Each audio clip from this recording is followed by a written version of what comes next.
All right. So intros, we're professionals. Exactly. Welcome to Dicejunkies. I'm Zenodamus. We have a special guest today. Cos from Cosmetic Studios. How is everybody doing today? And then, of course, as usual, Q. And of course, we have our topics to talk about. I think Kaz has some cool stuff to talk about. We've got some interesting news that's come through. I mean, Real interesting. yeah. I guess we'll go ahead and run into our first subject with Microsoft. I mean, holy crap, man! Who saw that coming? I know. You know, I get only like one "F you Sony," but they took my. I can't even say it because Microsoft said "F you Sony" for me. So boom, Microsoft gets their F Sony in, man. They F-bombed the heck out of Sony. But You don't think that's what that is? Man, that's a very bold move to be making too, to get Bethesda to actually get into Microsoft. Yeah.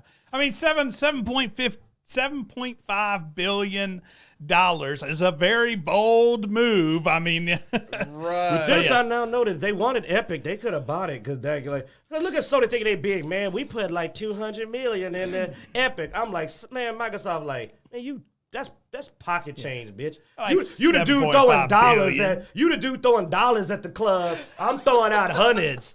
Yeah, they like, we up in VIP, man, looking down at Sony. Sony's like throwing dollars at Epic. And Microsoft up in the couch VIP with Bethesda on one arm and Obsidian on the other, talking about, look at them broke niggas. You know what I'm saying? Like, look at them broke motherfuckers down there throwing dollars. Ain't that right, Bethesda? Yeah, baby, we gonna get that Elder Scrolls for you. I'm like, I know. So they purchased Zenimax, which owns Bethesda, ID Software, and several other smaller companies. But I mean, that gives them, Microsoft now has their hands in the Doom franchise, the Wolfenstein franchise, the Quake franchise, the Prey franchise, and Fallout. And Elder Scrolls. And Starfield when it comes out. Yeah, and Starfield when it comes out. I forgot about Starfield. Plus that Fallout New Vegas may be hitting. Fallout New Vegas 2 may finally be coming out, man. They've been teasing little memes, man. But, I mean, they can now. Because all it got to be is they'd be like, yo, we want to make New Vegas 2. And Microsoft be like... So, I mean, do you think you think Microsoft's going to try to fix Fallout 76? Nah, man. They just going...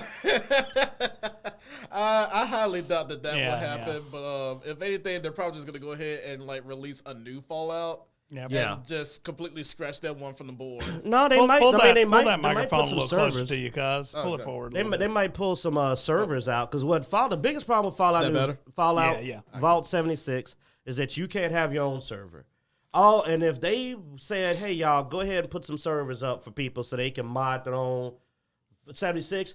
I'd be playing it in a minute. Yeah. Because there's some people I follow, man. I don't remember all the names. I'm going to have to get them for y'all. Maybe try to post them later. But, like, there's some bad mods, man. Like, for one, there's this whole Horizon mod for Fallout that's really good. And if the guys that did the Horizon mod grabbed a server and just ran the whole Fallout 76 based on that mod, I would be playing Vault 76 now. Oh, yeah, I forgot about Rage as well being part of that.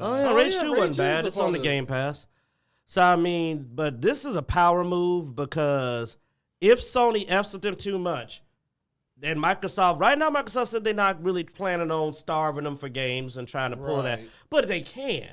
And imagine if you found out that you could not play Elder Scrolls 6 on a Sony. Right. That would wreck them because it's a must play. Everybody plays Elder Scrolls, man. Elder Scrolls crosses nations, genres, man. I mean, that's one of those games that come out everybody. I don't think Xbox or Microsoft is going to starve them though. I doubt it. No, I said if they provoke them. Like if Sony keep playing this bull crap where they keep trying to keep games from Xbox and buying all these exclusives, it's fair play, man. I really enjoyed the one comment I saw about this, and that was, instead of titling it Microsoft, buys Zenimax $7.5 billion, somebody changed the title to Bethesda finds one more way to sell Skyrim. Dude. Oh man. They put Skyrim on everything they could. They're like, we found another way to sell it. We sold it to Microsoft. Well, if you really think about this, like, okay, so like when it comes to like even with Sega, like, have you ever seen Sega release any other game for any other console lately except for Nintendo? Yeah. So it's like when you really think about that, Bethesda going to Microsoft completely because of that, whole little deal that they made. You think back about like what somebody was saying in one of the comments, like, well, all they need is Sega. I said no, Sega needs to stay with Nintendo because that's where they're thriving right now. But I mean, that's the right audience, man. Microsoft players ain't interested in what Sega's putting out. I'm gonna be blunt. Like, it's the people that are like nostalgia and they like certain characters enough that they really are into it. Because that's what Nintendo sells. Nintendo sells, here's where you get Mario, here's where you get Link, and now here's where you get Sonic. Well, and every once in a while you'll see the classic Sega stuff come out in a pack on PlayStation or Xbox. You saw like the... Yeah, and it doesn't do that well. The Sonic pack and... I mean, maybe it does. I don't know. I got the Sonic pack. I played it once or twice. And I was like, why did I buy this? No, actually, it was one of those free ones that I think I got through PlayStation Plus. Yeah. They made a lot of money off of that. But here's the thing, because I know why people are going like, oh, they're not going to go. They're not going to go exclusive for most games. But here's the thing. For Elder Scrolls and Fallout, they're not going to lose any money because people are going to find a way to get it if it ain't on Sony. Right. Do you really believe if somebody bought a PlayStation, they're going to not play Elder Scrolls because it's not on? No, they will get it on PC or they will go get an Xbox. It is a game that you do not miss. It is powerful enough that it ain't going to lose any money if they say we're not coming out on PlayStation. And that's the power that game has. You know how I know? Because I hated Vault 76. But if you tell me Fallout 5's coming out, I'm going to be following it. I'm going to get it. Like, I mean, my hope for this is that Microsoft puts enough money into Bethesda's engine to really vamp up that gaming engine. It needs a huge upgrade, and hopefully Microsoft, because you also have Microsoft using a lot of the games that are coming out through Microsoft are using Epic's engine right now. They're using the Unreal Engine. Well, they've been working, but they've been working with Bungie though, man. Because they got Destiny on the pass and all that. And Bungie's engine, to me, honestly, the Halo engine, the original Halo engine, it's better. Oh yeah, I love the original Halo engine, man. It was good. But it would be nice. It would be nice to see Microsoft invest in their own engine and get away from using the Unreal Engine and have some more options out there, because the Unreal Engine is used on way too. It is pervasive, yeah. And that gives Epic a lot of power. And now that Sony has its hands in Epic, you probably want to stray away from that. Well, they've got the companies to design it, man. Fallout New Vegas had its own engine, actually. I love the engine they use for theirs. Like, I would love, like, when I played Fallout 4, one of the first things I noticed is I didn't feel like the engine really played as smooth as the New Vegas engine. Right. So imagine if New Vegas 2 comes out, they update their engine, and then Bethesda goes. Which, I mean, supposedly Bethesda has been tuning their engine, but my hope is that just with the Microsoft money, they'll be able to do a little more focus on that, because I mean, Skyrim's always sort of. I mean, Skyrim sort of hurt with its engine, dude. Skyrim's engine. I mean.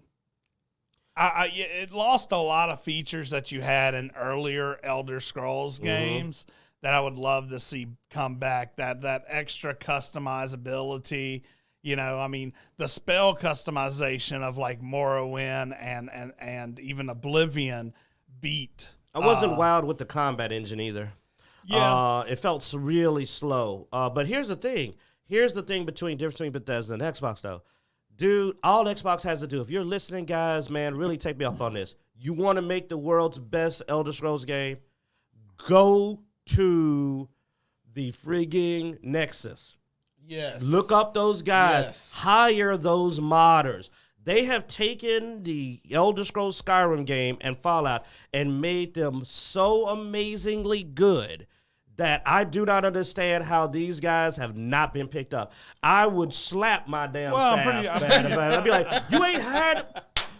Just slapping them. You better go get them suckers. I mean, I've heard that they have picked up people that do the mods and stuff like that before. So, I mean, we've seen features from mods be implemented into games. I mean, they clearly understand the Bethesda engine better than the Bethesda writers. Like, these guys know the engine. I've seen the combat engine advanced beyond what you'd expect. I've seen them take other video games and just put full, like, yeah, man, we've got friggin' like anime sword attacks. Yeah. I was watching one where people had beam sword attack. Somebody put in Link's whirlwind attack.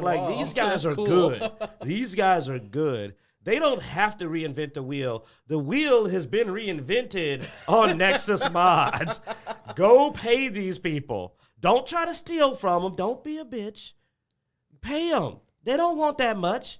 Go pay them to do the mod. Don't be like, we got a license. Don't Sony Epic this. Be the bigger man and pay the people for their work. So what do you guys feel about Deathloop and Ghostwire Tokyo? Now, these two games are part of the whole Zenimax Bethesda Studios, but they had already signed exclusivity deals with Sony. I respect Microsoft for doing it. Yeah, because Ghostwire has been a very anticipated looking game. And it'd be dirty for them to pull it, man, after it's been. That would be dirty. That to me is the behavior I expect from them. I'd expect Epic and Sony to pull that bull crap, especially Epic. Ooh, Epic loves stealing a game at the last minute. Epic probably was over there going like, Karma, no! Sony's our baby daddy, don't. Like, Epic probably was looking so sweaty, like, I hope they don't pull an Epic. Like, please don't pull an Epic on us. And Xbox like, nah, man, we ain't y'all. Like, Tencent don't own none of us. We ain't pulling that bull crap. Now, I will say, I mean, they are exclusive on console. They're not exclusive against PC. So Tokyo Wire is going to be on PC and PlayStation. You're literally looking at that and you still got it wrong. It's Ghostwire Tokyo. I said Ghostwire Tokyo. You said Tokyo Wire, which I actually think is something else. Honestly, that sounds real familiar. Tokyo Wire actually sounds cool, though. Like, I think that's an anime, though. I think that's something else. It might be a hentai, so we don't need to be throwing that out. I don't know. I'm gonna Google it now. I was trying to Google it, but YouTube updates got in the way. I mean, it does sound like a cool name, though. Tokyo Wire? Oh, wait, no. I typed in Tokyo Wire and Ghostwire Tokyo popped up. This shows that you're not the only idiot out there. Oh. No, Tokyo Wire Works. It's okay, man. There is a Tokyo Wire Works company. I do. There's a Tokyo Wire Works company, so there. Here, hold on. I'm just gonna take him off the show. Hey, I feel so much more loved. You don't want his love. Hey, screw you. Hey, don't try to come back to me after you went over to him. Oh. Disloyal, you a slut. He just hops back and forth. Pick your favorite, damn it, and stick with it. I mean, you've already called me old, but then you called him older. I did not call you old. You call yourself Find out how old I was, and he looked sad for me, like, oh, I'm going to miss you. Then Zeno said, I'm younger than him, and he looked at Zeno like, that's sad for different reasons. Oh, all right. You two are going to be at my funeral, and everybody's going to be like, why does the guy in the casket look better than both of them? Why are you throwing out so much salt right now? I know.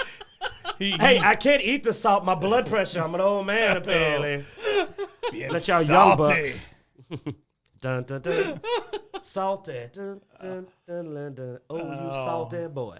I got nothing. I don't either. Let's do a random encounter. Let's do a random encounter. It's time. But Zenimax. Somebody roll one of them dice over there. Go ahead, Kaz. Just roll it right here. Pull the other ones out the way now. We don't like to knock them together, you know. I got you. Yeah. There's a rule: 1 dice per hole. All right, slide my thing. There we go. We got a 5. We'll need a list, man. I just realized that as we roll a 5 and then we just look at the audience and go, "Do you guys know what the 5 is?" We did it. Random encounters. Here we go. 5 is wizards and witches. What would you pick for your familiar? There's some options: black cat, bat. I gotta put my own answer in there. Okay. Well, I mean, for me personally, if I were to pick myself a familiar, it's definitely gonna be. I mean, not one of those little options right there, but I'm definitely gonna have to go with like a meerkat. Like, I've always wanted a meerkat, and I think this meerkats are just like pretty cool in their own way. So, plus the fact that when you wake up in the morning, ooh, that's louder, and when you absolutely like just kind of like stick your head up, and then they just have their little head stick up too, and they just go like, that's just me in general. Like, I think I would just go with like a meerkat. So Kaz goes with the meerkat. All right. All right. For me, for an animal, as much as I love cats, I'm a cat person. If I was going to have a familiar, I don't want a cat because I know it ain't going to do what the hell I tell it to do. Like, that's not like cats. Like, that's a terrible thing to have your familiar be an animal that does not give a flip about what you're telling it to do. Cats are assholes. That's why I like them. I'm an asshole. But I wouldn't want it as a familiar.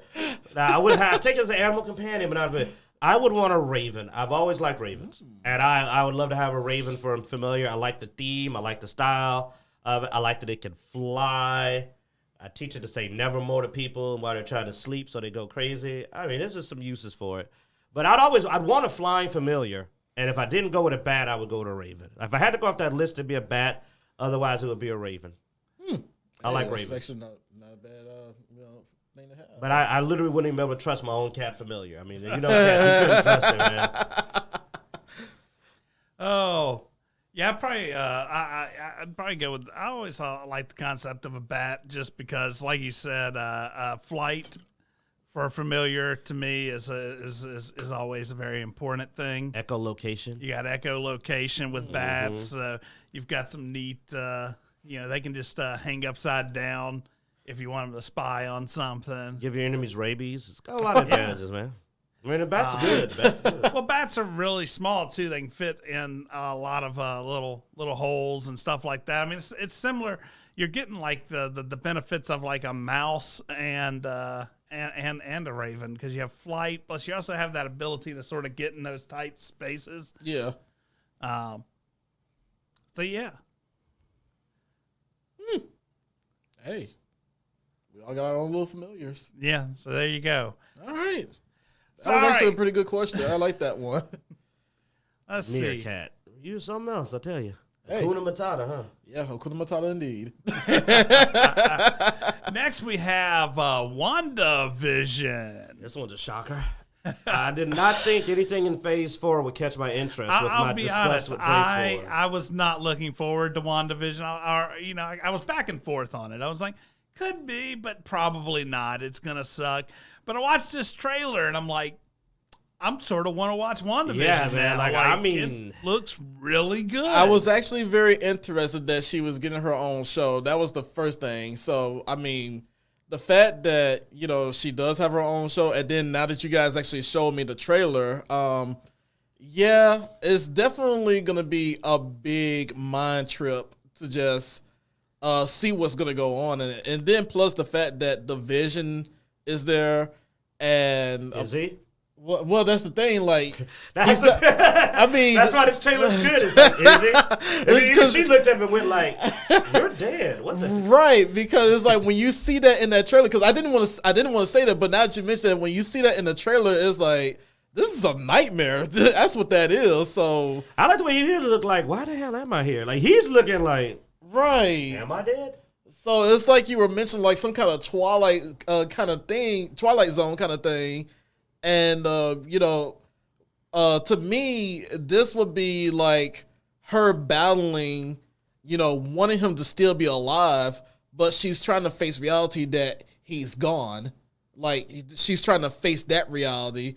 And, of course, something like that with this right here is pretty much, it could link to the Doctor Strange film that's going to be coming up called, what is it? The sequel to it, Into the Nightmareverse or something like that. I don't know. Something with madness. I can't remember. Yeah, Into the Madness or whatever. I know what you mean, though. Yeah, the horror. The next Doctor Strange movie is supposed to be a horror. Right. So something like that could possibly play like a good role to like link up to that right there. I'm very interested in the show. I really want to see how this is going to actually go. Yeah, no, like you said, it definitely looks like it has some horror vibes. It's going to be sort of a mind twister. Maybe they'll do the mind twister better than Legion did. Legion sort of went way out there playing the. Yeah, they kind of overdid it a little bit. Yeah. So. Did you ever watch Legion? No, I didn't get a chance to. I mean, the first season, it started off pretty good, and then it just went out there. That's pretty bad. I mean, well, the thing is that if you do want to start off a show really good, you want to stay very consistent with it, and that's just my personal opinion. I mean, yeah, you do want to make the next season to be a bit stronger, but if you're gonna like go way out there and lose that consistency, then you're gonna have to try to find some kind of way to make it up for the third season because nobody's gonna even know what the hell's going on. Well, I think they tried to surprise people so much with Legion and that they sort of backed themselves into a corner where they just were like, we got to go full nuts on this because. Yeah. So because it's like, oh well, people are gonna guess if we do this, or somebody posted in a forum, and they're like, well, dang it, they pulled the Lost on there. Well, we can't do that now. So we're just gonna ruin the show to make sure that we really fuck people's minds. Yeah, that's not a good move. That's not a good move. I mean, that's one way to get everybody messed up is just be like, we're gonna go so far out there that we don't know what we're doing anymore. And watch people try to make sense out of this. And I'm just like, that's an interesting choice. Because the first season, dude, I knew this backstory. Well, I guess I won't do spoilers. But the whole time we were watching it, I kept going like, oh, I think that's this. I think that's this. Look, yeah, that. And I was pegging a lot of what was going on. I was pegging a whole lot of what they were. And there was a lot of Easter eggs hidden in it. A lot, especially if you know the backstory of the different individuals involved. Huge Easter eggs were snuck in. But the second season, none of that. It was just weird as fuck. Yeah, I was sitting there like, I didn't see anything in the second season, and that was an Easter egg. It was just weird. Just very weird. They started breaking their own lore, to try to get that impact. It's like, yeah, those things we hinted to? Yeah, don't worry about those anymore. Ha ha ha, we're over here now. Woody Woodpecker, they're all over here, just like, all right. I just realized it's called Multiverse of Madness. That's what it's called. Yeah. But, this is looking good. I actually now say, I'm going to watch something in Phase 4. I mean, other than this and the fact that, I do like the actress they hired for She-Hulk, even though I hate the writer so much. I'm hoping that, I told you my hope is that what they'll do is they'll lock the writer in a closet and just film a really good She-Hulk series and then let her out the closet when it's successful and go, you can take credit. We just didn't want you to actually participate. Hey, man, Disney don't play. They might do it. Disney might be like, yo, shut up and say that you did it, but you're not writing anything. Well, stay off of Twitter. Speaking about Disney not playing, they don't play. Yeah. So we you don't want to wear the helmet? Okay. You ain't got to wear it no more. Yeah, we talked about this some, and it's I think it's still a little bit rumors here and there. It's not fully certified, but there are claims that Pedro Pascal is out as the Mandalorian and will only be providing voice acting for the character going forward for season 3. So last week we talked about he walked off stage, presumably set, and did not want to wear his helmet. He wanted more scenes without the helmet. And of course, if you've watched The Mandalorian and you sort of know how that goes, that doesn't really work. No. With the character, doesn't work with the concept of the whole, Mandalorian. it completely breaks character of what the character is supposed to be about, because throughout the entire show, you hearing them saying that they're never supposed to remove their helmets, like they're not supposed to, but yet here you are where Spoiler alert for those of you that have not seen it. Yes, he takes off his damn helmet. I mean, yeah. And I'm like, how is he not dead now? Now that his face has actually been seen?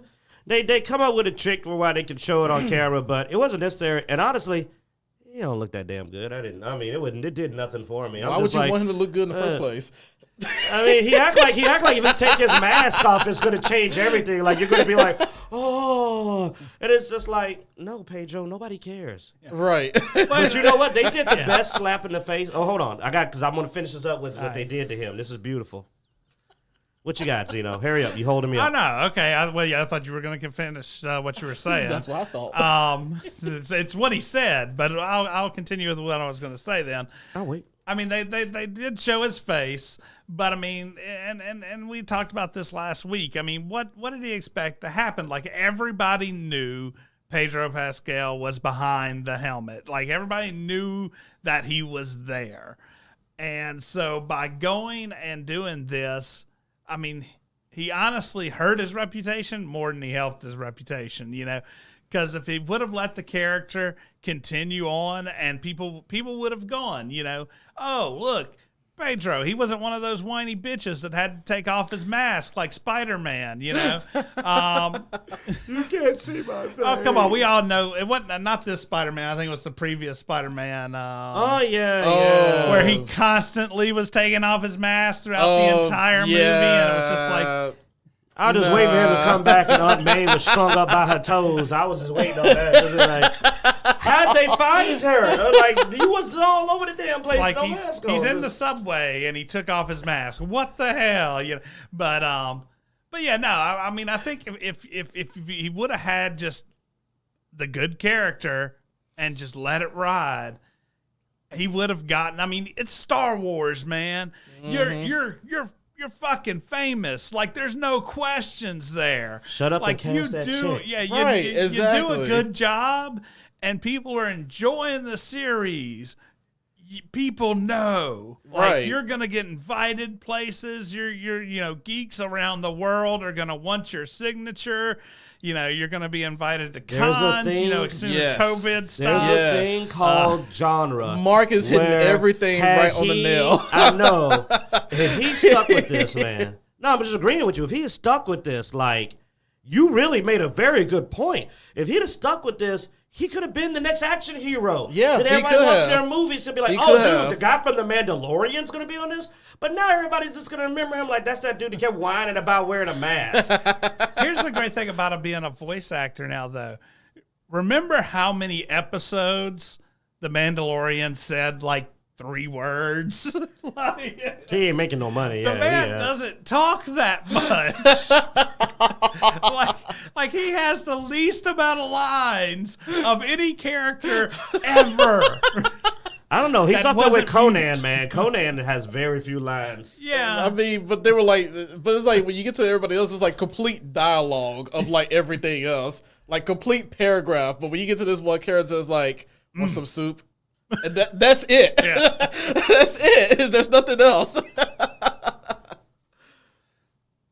But anyway, do you have anything else you wanted to say on that one? I just want to say that I applaud you. DJQ applauds Disney for what is one of the most impressive disrespects I've ever seen. To understand this, in this story, Pedro's reason for wanting to take off his mask was he stated that he is a very talented actor, and he believes that he could bring the character to life if he took off the mask and you could see his real acting. He said, like, no, if I did this, you'd be able to see me act. I'd bring him more to life. They'd be able to see my acting chops. They literally then proceeded to go, we're not even going to let you act anymore. He's a voice actor. They slapped him with their cock so hard. They said, here's what you could do, bitch. Sit at home and look at a mirror and act in a mirror. That's what they said. They not only will we not let you take off your helmet to act, you ain't even allowed to be here. Hold on, so what's this thing? And now add on to what he did. This is how you know this is my boy. Because when I was listening, I said, he brought in the combo breaker. Because he busted in and said, and he ain't got a lot of lines. I was like, damn. Basically, Pedro Pascal is not in this anymore. He's going to have less lines than guest stars on shows, man. So this thing, he's jealous over Gina Carano, who I'm gonna say is Gina Carano and Baby Yoda get a lot of like visible FaceTime because of that, and everybody. I don't know how the hell he's jealous of Yoda. I'm like, that ain't even real. Man, that's just a character. It's a goddamn doll. You jealous of the doll getting more FaceTime? Well, I mean, the doll doesn't have a face. It's not a real thing. Gina Carano was also in what, 3 episodes? I mean, yeah, but her I thought it was just 2. No, you're right. Well, her face is also known in like other, various films, like Furious. She's also getting a lot of attention because she's a female actress playing a tough. That's really hot right now. Everybody's on that tip. Well, I mean, you take your helmet off, it ain't gonna change it, motherfucker. Unless you grow some tits, you ain't gonna change that. I mean, the other thing is she's a female actress that is actually tough. I mean, this. Right. Hell yeah, she's a badass. Oh yeah, she is a badass. Pedro ain't. She can whoop your ass. You know what, Pedro? Fight her. Whoever wins gets the now wear mask. Then you'll see why she gets the screen time that she gets. Yeah, because she could probably whip Pedro with a hand tied behind her back. She would. Just one beat drop his ass with Baby Yoda. One drop kick and it's over. Have it on the ground, tap it out. This is the way. Hell, it may be it may be why he walked off set, man. If Gina was on the set too, she's like, "Oh, you gonna cry to your mama? You being a baby?" Yeah.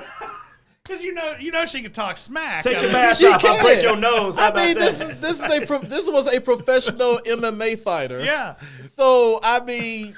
A successful. Yes, very successful. This wasn't what it was. It went out there and just took that roundhouse and called it a day. Like, she whooped some ass. I normally wouldn't say mixed gender MMA, but I think Gina can hold her own. I think that she put some people down. Like, yes, she could. I think Gina be able to get in there, man. There'll be some hurt feelings. Right? There'll be people wanting to wear a mask and be like, I put a mask on after what Gina did in my face.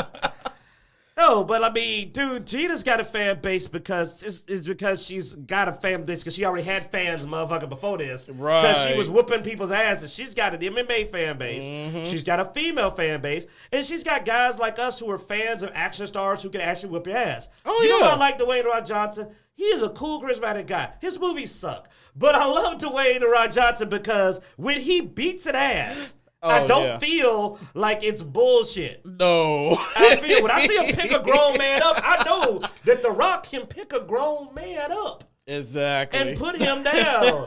There's no scene he's done a stunt where I've been like, where it's been a fight scene where I'm like, well, he couldn't do that. I'll be like, no, he can do that. Yeah. I've seen him do more, man. I've seen him rock bottom somebody off the top rope. He can do it. Oh, yeah. You know, like climb up the rope, get him all the way down. Yeah, he can do this. That's Gina. Gina can whoop your butt. Yeah, pretty much. And the Mandalorian would lose a fist fight with her. That is what would happen. Oh, yeah. But just like I said for the finisher, the disrespect of him going, you want to act more? Act at home. They put his butt on punishment. They said, go act in the mirror and send in your lines. We might use them. You know, I think it'd be dirty if they have him record way more lines and then only use a little bit of. They send a big old script so he feel like thespian. And that is why I knew that this was the day I'd be a Mandalorian. And they just put in, that is the way. They don't even use them. They send them the script for the whole season, make them think it's an episode, and then they'll be like, no, man, you're done. You're done for the whole season. Right, yeah. What's worse, they don't even take new lines. They just reuse that as the way. He says it 20 times. They use one. They just mess with his ass. They'd be like, dude, we use 3 of your lines. Here's $500. Go act in the mirror. By the way, Gina says hi. That's a bird. That is like a complete bird. Oh. I think that's going to be the title of the episode. Gina says hi. Gina says hi. That's a good one. Gina says hi. There you go, Gina. Shout out. Oh, I would pay to see that. All right. Let's go around sitting with everybody waving. Hey. Oh, have the other Mandalorians with their masks off in the picture. Like, you should have stuck around, man. They let us take our mask off after you. They just didn't like you. I can show my battle scars. Yeah, I can show my battle scar, man. They just didn't like you, man. We didn't want to tell you at the time, but nobody wanted to see your face. Right. You know, put the little mask on Baby Yoda. God damn. Got Baby Yoda. Chicken nuggies, man. Chicken nuggies. Give us another random encounter here. All right. Give me the black die. Move that white die my way. All right. There you go. Oh man, that was good. Slide the tray a little bit into the camera frame there. Other there way. you go. Over a little bit. A little bit. Yeah. All There you go. Come on, you're an artist. I know you know how to center. I looked at your magazine. It's good. It ain't like people off on the You corner know, that of could the be page. that could be taken so many ways, but You said you weren't going to draw that comic yet. You got to get approved before you put that one in there. How many ways can you take it? I'm like, I'd be interested in seeing it. There's some cute characters in there. 7. Kaz is in the way. no, sorry. Here, we'll just. There we go. Really, dude? You're going to move it with me? You're like that dude you try to walk around, they step in front of you. I mean, I was trying to do the Fat Joe like lean back. All right, 7. 7 is going green. What is your salad and dressing of choice? Come on, Blood Axe. He did say he was running out of topics, okay? I mean, I actually was looking at that earlier, and I was like, I kind of want us to come across that. You know what's funny is that I found my favorite salad that Rosini's actually serves it. My favorite salad is crab meat salad. I love a salad with that shelled crab meat on it. And I used to be able to get it from Ralph and Cuckoo's when I lived in Louisiana. And there was no place down here that seemed to serve it up right. And Rosini's, man, they had it. And what's interesting, I normally do a very light vinegar and oil dressing because you don't want to take crab meat. But Chef Tony gave me, like, with it, it wasn't quite comeback dressing. It was almost like a spicy Cajun remoulade comeback set. Right. It was so friggin' good. Nice. Like, my mouth was watering. It was good.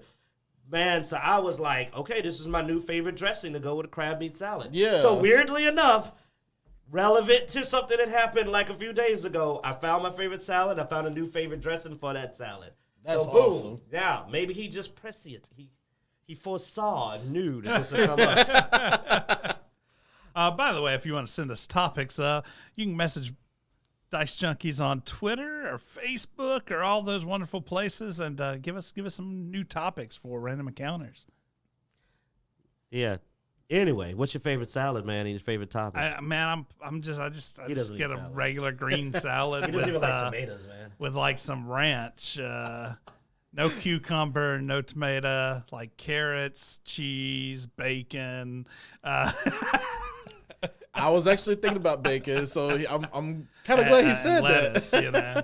Yeah, see, with that crab meat, you don't want anything to take away from it. You Not a big fan. Not a big fan of croutons. Right. You can leave the croutons Yeah, I hate off. croutons, man. I've never had croutons Well, I care for. I mean, once we get to mine, I'll explain Now, it. But, Go ahead. Okay, well, That's you. Well, so if I were to be going green, I mean, I like salad anyway. I was definitely thinking about seafood, like how you were thinking, because seafood is like something I'm just really big on. But other than just crab meat, I would definitely go with like some really good grilled shrimp. And it's gotta be that Creole type of seasoning type of shrimp as well. Well, what would gel with it though? Because like I've had shrimp. And I've seen people have shrimp salad, but what would you want in the salad that wouldn't mess with the shrimp? Well, see, that's the thing, because like me working in a restaurant as a day job, the shrimp, I kind of like play around with it, but the feta cheese definitely does go good with it. Okay. I mean, yeah, the feta cheese is a bit tart in its own way, but it doesn't, depending on how much you put on there, you won't overpower what you do with the shrimp. Like, yes, I will admit, like, yes. You don't want a real fine crumble. You don't want big chunks of right, feta, yeah. Exactly. And of course, like we have our own remoulade seasoning. I mean, I'm sorry, remoulade dressing. But I would much rather go with the comeback sauce, like how you're saying. Shrimp goes well with a good spicy comeback sauce. Yeah. So it's just you have some of that.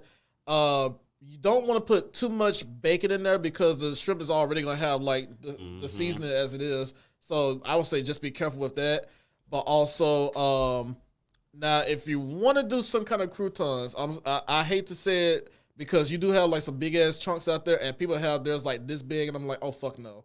I want mine to be completely crushed. Like anytime when I get croutons from like a grocery store, I have to completely crush mine So that way I can... So you want them like a crumb. You want like a crouton crumb. If it's a garlic crouton that you crush like that, that would be pretty good. Add a little crunch and a garlic flavor. Yes, exactly. Not bad. Like... And definitely romaine lettuce. You don't not want to mix shrimp and iceberg lettuce, man. No, you definitely want romaine lettuce. That's what it's going to work best with.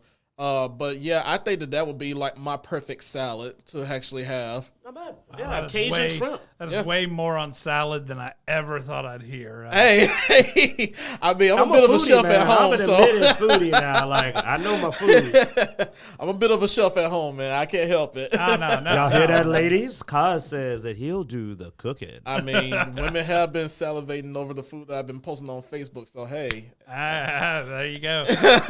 well, let's talk about stuff you've been doing at home. You recently did a new comic, right? I mean, yeah. So a lot of things have been going on recently. But like earlier this year, other than comic stuff, I have been dealing with some family stuff. Like I lost my grandmother back in April due to COVID. I don't know if we're really supposed to be saying COVID or anything, but lost my grandmother to that. And we failed to avoid it on enough occasions that don't worry about it. We will say the C word and it would be like COVID. Oh yeah. I gotcha. I've also said like fuck Sony and called Pedro like a bitch. So, it's just certain places they don't. Certain places they don't want you to say COVID, and I'm like, well, I mean, it's out there now. So, but like the other weekend, my stepfather was in the hospital, so he's doing much better now. But like I said, I've been dealing with those little personal things. But on a good note, yes, I've been working on comics, and of course, for those of you that are watching on Twitch. And we'll be seeing it on YouTube, Gunmetal Black Ops. Slide it under the camera there, you. and that way... There you go. Dun, dun. Yeah, Gunmetal Black Ops. Booty first, huh? I hear you. That's how you do it. All right, thank you. Yeah, that works. You can touch things. It's okay. I know you saw me choke out Zeno earlier, but you're safe. It's a safe place. I'm being respectful. You got to give me credit for that. We only attack each other every so often. But yes, Gunmetal Black Ops is definitely a 1-2-3 Go publication product. You can also find it on Indie Planet. Phoebe Xavier is the writer for one of the stories, but she's also the editor. We had Juan Amaran and Jeffrey Haas, who had done the second story for this. But this is the very first issue of Gunmetal Black Ops. 1-2-3 Go, they're working on other things right now, but they're also helping me get Unit C7, because I think we discussed about Unit C7 the last time I was a guest on here. So Unit C7 is going to be another... well, you probably have to go like Facebook. That search brought up a weird... yeah. I was just saying go to Facebook and just look it up. Searches. Yeah, I'm gonna go. Go to Facebook. Yeah, go to Facebook. But yes, so type in 1-2-3 Go publications, and that's how you're gonna find us. But anyway, so we've been working on other comics, and right now they're working on 13th Moon. Yeah, that's the page right there. They're working on 13th Moon. They have been working on other comics like Malik, Reigning Devil, and it's a pretty good set of team of people. So we're really like, just pushing ourselves to get out there. Phoebe Xavier is the one who really brought the team together, and she's out there like, still like recruiting people from like multiple places. We got people from the UK. Big shout out to them for coming in and doing some traditional art. Shout out to my man all the way from Canada. His name is... Oh, crap. I totally forgot his name. We've been talking all the time also. But, hey, just letting you guys know that I am thinking about you guys. But I was the one that put the 1-2-3 Go fan page up on Facebook to try to get more of a fan base for us. And it's been pretty solid. We just got to try to, like, keep the updates coming, because... with me working a lot and, everybody else kind of like, doing their own thing, it's been pretty tough. Mm-hmm. But, yeah, definitely feel free to go to 1-2-3 Go on Facebook, and you'll see some links to Indie Planet, and they'll have, like, Trouble issue number 1. They'll have Sidereal Apogee. You're going to see Gunmetal Black Ops itself. And pretty soon we're going to have other comics out there as well. So that's what's mostly been going on with the comic book world. But lately I have also been published in the Jackson Free Press. I got a phone call actually I got contacted through my Instagram, my website, just basically every place where I had like all of my artwork put up. And so the guy said to me that he wanted to interview me on the phone about my artwork because he really likes, anime art, but he also likes, comics and things like that. And it's something that's very rare that you don't see in the Jackson Free Press. So had a little phone interview with him, and it went very well. Still got, just a couple little copies left from that issue, but it was a very good read. And some people actually read the article, and they said it changed their lives because it really just goes into a whole background of how I came up with the story for Unit C7 and how it transcends from, this robot from just being the weapon of war to where he just has like this family that he just, becomes friends with. And it really reflects on my personal life of where it's like, you're growing up and you go to high school, but you also get outcast by, some of your family members. And you come across some people that just pretty much just make you a part of their family. And I just told him that was my inspiration behind Unit C7. Cool. All right, man. Well, y'all need to go out there and check out Gunmetal Black Ops then. Like we said, the 1, 2, 3 Go. Can you pop that link in the chat? It's on Facebook, 1, 2, 3 Go Publications. They got several comics. Our boy Kaz also has his own Facebook. Yeah. I think it's Kaz Studios. Yeah, Kaz Magic Studios. Kaz Magic Studios, excuse me. No, that's fine. Break me on my own show, man. No. I can correct you whenever I want. I got more choke outs. I'm not out of choke. I bought enough for everybody. So while we're on the subject, man, indie comics, you know the major comic studios, Marvel, DC, you keep seeing a lot of woes there. So, it really does seem like if you want to get into comics, like indie comics is the place to go now because people are getting fed up with a lot of the major comics.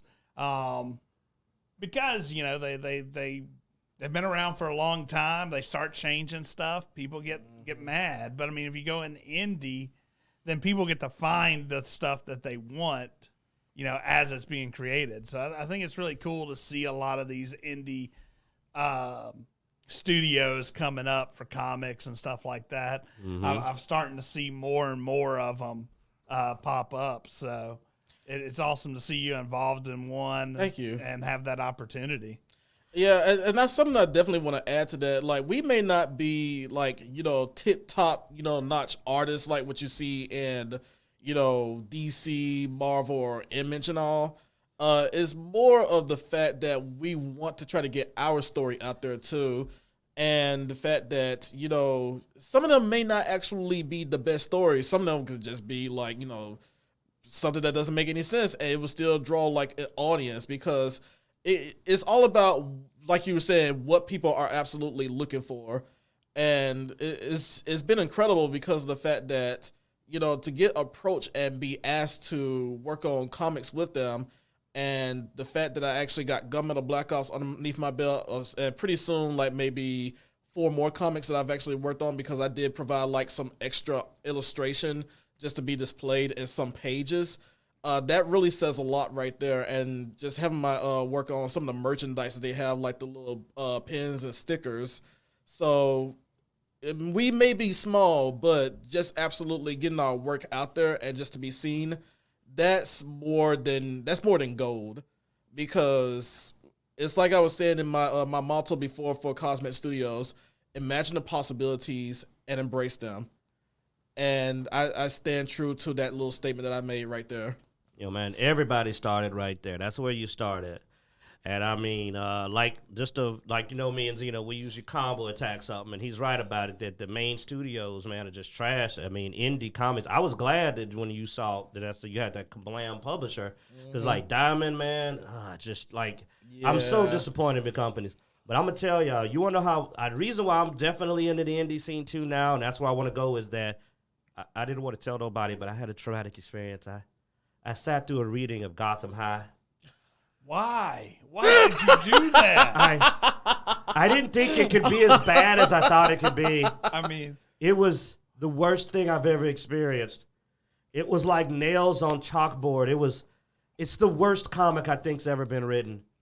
You better not care about these characters because it is a tragedy. And I'm not saying this as I'm usually joking. I'm like, it left me sad what they did. I actually walked away from that reading and I went, this is mean-spirited. This feels hateful. Like, this feels like, this is Ryan Johnson bad, man. This is like, I hate Batman and everything about it. And I'm going to take a big shit on a comic book page and print it. Like I feel bad for you. Right. It was so bad. That's like watching Twilight all over again. Right? Like, is there Twilight is better written. Is there Yes, I said it. Twilight and 50 Shades of Grey is better written. Is there something so bad in your life that you put yourself through this, Quinn? Somebody has to. You know what? I'm going to steal a nostalgia critic line. I suffered through it, so you don't have to. I mean, it's the worst writing and lines delivery. It's like, you know those really bad attempts at, like, when Beverly Hills 90210 was popular and people put out their own crap shows and they tried to do it, but it was terrible? It's like that, man. It's the worst acting, the worst lines. I say acting because even in the comic books, they don't sell it. And they're being drawn bad acting. It's like somebody tried to draw a poorly acted. I've seen better high school plays. It is terrible. Some of the lines are so bad.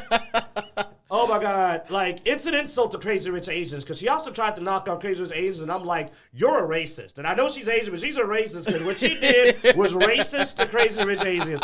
It's so badly written. All righty, then. I've seen better things typed up on a Twitter page. It's terrible. And she ought to know better. That was rude. I feel it was rude. I really just was like, this is wrong.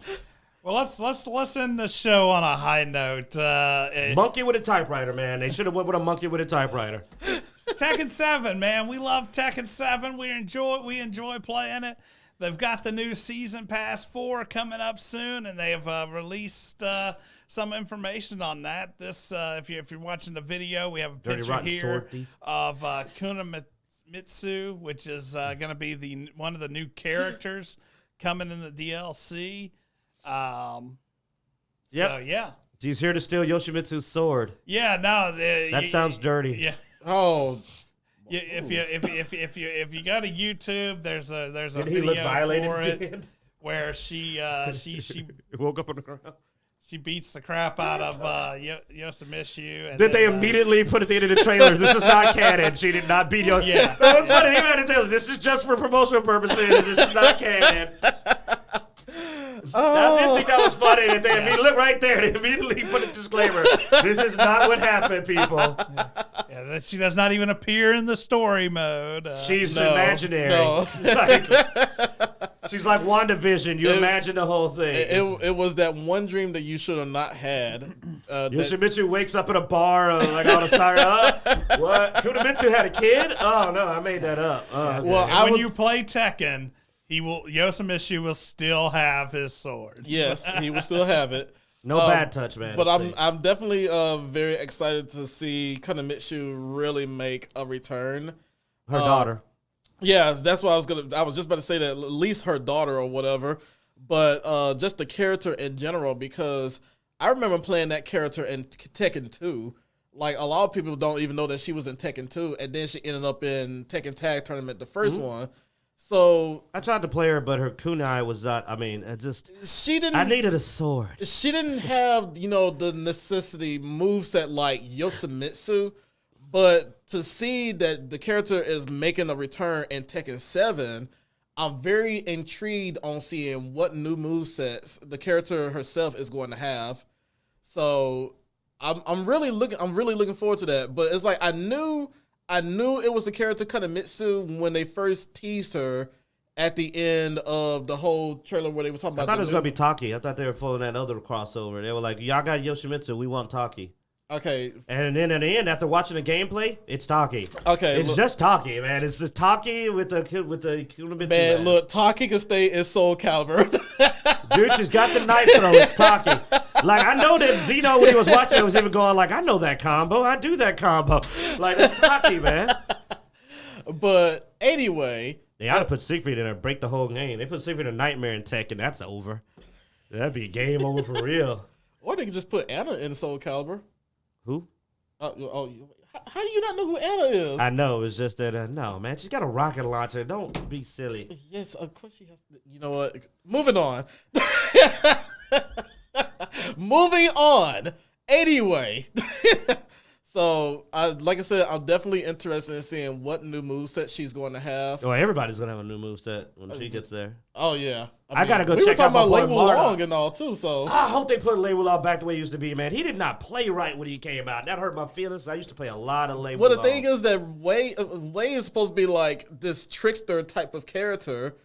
And, of course, like, yeah, online, like, I'll admit, like, when I play him online against some people, and... this is how well I practice with the character all the way from like Tekken 2. Like Tekken 2, like yeah, he was more basic. Like of course, Tekken 3, like he had like multiple like fighting styles. I was so damn disappointed when they did not have him as, you know, a starting character for Tekken 7. I was pretty pissed. So yes, when I found out that he was one of the season characters to be released, I was hyped as hell. And like, you know, when he does it's a trick of where he does this, kick of where he like swings it behind him, but he doesn't do the somersault right after that. Yeah. So I was like, what happened to that one? Several of his moves don't flow the way they used to, so that my homemade combos for him didn't work, and that really was disappointing me. That I was like, oh, I can't do this set because it's not flowing properly, or the stances aren't going right into the next stance. Right. Because I used to have a stance where I would specifically go in and I would do the low kick to high kick, and then I would do the high snake punches to the face. Right. Then I would go into the low panther punches, then I would go into the double sweep, and then I would come up with the dragon. And I had like a literal, this was my moveset. And then when I trained people to get used to that, I'd switch it up. And that's how you would drive people crazy, because they'd be like, well, now he's not doing that. And none of that worked when I played. Like, Zeno whooped my black butt. I tried to do that. None of it came out. He's just over there like, and I'm just like, why? Well, the thing is that the only way you're going to get away with that character, I know we completely veered away from Kanemitsu, but... Like most people, and Tekken did. But the way you're going to actually get away with winning anything with Lei on against anybody is if they have never even played against Lei, like, ever. And that was the big problem. If they got a fast character, it still ain't gonna work, because he also takes too long to Oh set yeah, it up like his speed, like the only speed you're gonna be able to get out of him is when you do the 4 and he does that right there. That's his main speed. Like, it's not the fastest, but that's his main speed there. If you got a character that's like, you know, this much on health and you still up here, then yeah, I would probably say, yeah, fuck with him a little bit if you want to. But still, that character that has depends on who it is. Somebody like Marta can turn that around real quick, get yoked in the mouth, and then you get jumped in the air, donkey punched and slammed, and you can be like, I should have finished the fight. So if you want to finish anybody strong with Lei in Tekken 7, you better stick to those moves that are going to really like land punches and kicks on somebody. You're not going to actually do anything else with him. But like I said, you talked a good game, so now we're going to invite you over to play Tekken, so you better be ready, because you know you can't talk about knowing how to play in front of us and not get them hands. You hear this shit, right? Wait a minute, do you think you have... Are you high? I was figuring after this, after we end this episode, we'd run downstairs and... I only got time for maybe one match, man. That's if there's no update going on. Well, when the update comes out, I was going to finish the show with that. When the update comes out, I know that the first match between me and Zeno is going to be, we have a particular match we do. We just put them hands on each other. Where I get Marduk, he gets Brian. Oh, I love Marduk. And it's a slugfest, man. It is just a big, nasty fist fight. Yeah. And I'm hoping they give us some new ways to knock a mofo out. Yeah, Brian needs some new punches, man. Well, so does Brian Fury, man. I want some new ways to put him on him. You know, of all the games that they put Brian Fury on, like, he's supposed to be one of the best characters out there that's, like, just straight murk somebody. And I really have not seen a list of new moves for that characters. Well, I mean, that's the thing. He's pretty good for a long time with the moves he has. But like you said, they have not been adding his repertoire. Like, they've them same moves, but they work. So they do work. That. They do work. Yeah, I'll give them that. They do work. But all right then, I believe we need to let our Zeno close us out. All right, that's going to be it for this show. Put the ribbon on it. Thank you, Kaz, for coming on the episode. Look forward for your comic selling there, and it's been a pleasure being here again.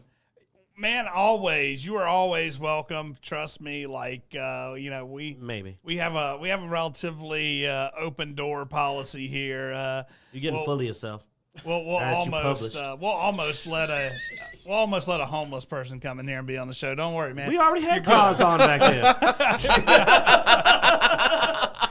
It was like we did both of that with the same guest. Oh man! Fun times. I do not know how to take it easy. You'll find out on Tekken. I don't have an easy mode. I know. He's not Jamal. Too soon. It's been a while. Too soon. Anyway, thank you for watching, guys. We hope you enjoyed this episode of Dice Junkies. Be sure to like, subscribe, all that good stuff. Go to Facebook, Twitter, Twitch, Instagram, or all the social medias. You can go to Dicejunkies.com where we have links to all of our social medias there. Check out Kaz Magic Studios and go like his Facebook page. Be sure to check out his work. And as always, we hope you enjoy. Thanks for watching. Wait a minute, one last thing.